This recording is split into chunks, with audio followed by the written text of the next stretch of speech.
mold, poisonous berries, that culinary advisors generally recommend against blue light, blue paint, and blue plates when and where serving food. But while the color may sap appetite in the most literal sense, it feeds it in others. You might want to reach out and disturb the pile of pigment, for example, first staining your fingers with it, then staining the world. You might want to dilute it and swim in it. You might want to rouge your nipples with it. You might want to paint a virgin's robe with it. But still you wouldn't be accessing the blue of it. Not exactly.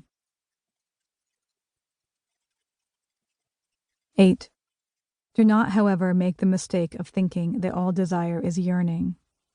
We love to contemplate blue, not because it advances to us, but because it draws us after it, wrote Goethe, and perhaps he is right. But I am not interested in longing to live in a world in which I already live. I don't want to yearn for blue things, and God forbid for any blueness. Above all, I want to stop missing you. 9. So please do not write to tell me about any more beautiful blue things. To be fair, this book will not tell you about any either. It will not say, "Isn't X beautiful?" Such demands are murderous to beauty. 10. The most I want to do is show you the end of my index finger. Its muteness. 11. That is to say, I don't care if it's colorless. 12. And please don't talk to me about things as they are being changed upon any blue guitar. What can be changed upon a blue guitar is not of interest here. 13. At a job interview at a university, 3 men sitting across from me at a table.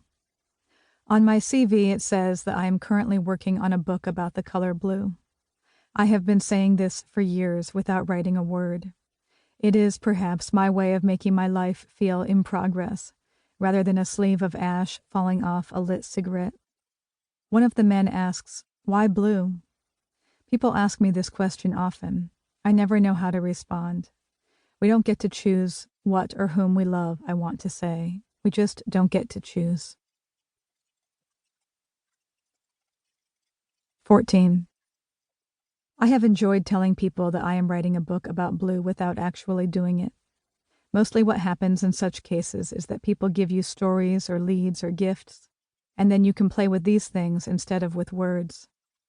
Over the past decade, I have been given blue inks, paintings, postcards, dyes, bracelets, rocks, precious stones, watercolors, pigments, paperweights, goblets, and candies. I have been introduced to a man who had one of his front teeth replaced with lapis lazuli solely because he loved the stone, and to another who worships blue so devoutly that he refuses to eat blue food and grows only blue and white flowers in his garden, which surrounds the blue ex-cathedral in which he lives. I have met a man who is the primary grower of organic indigo in the world, and another who sings Joni Mitchell's Blue in heartbreaking drag, and another with the face of a derelict, whose eyes literally leaked blue, and I called this one the Prince of Blue, which was, in fact, his name. 15. I think of these people as my blue correspondents, whose job it is to send me blue reports from the field. 16. But you talk of all this jauntily, when really it is more like you have been mortally ill, and these correspondents send pieces of blue news as if last-ditch hopes for a cure. 17. But what goes on in you when you talk about color as if it were a cure, when you have not yet stated your disease? 18. A warm afternoon in early spring, New York City. We went to the Chelsea Hotel to fuck. Afterward, from the window of our room, I watched a blue tarp on a roof across the way flap in the wind. You slept, so it was my secret. It was a smear of the quotidian, a bright blue flake amidst all the dank providence. It was the only time I came. It was essentially our lives. It was shaky.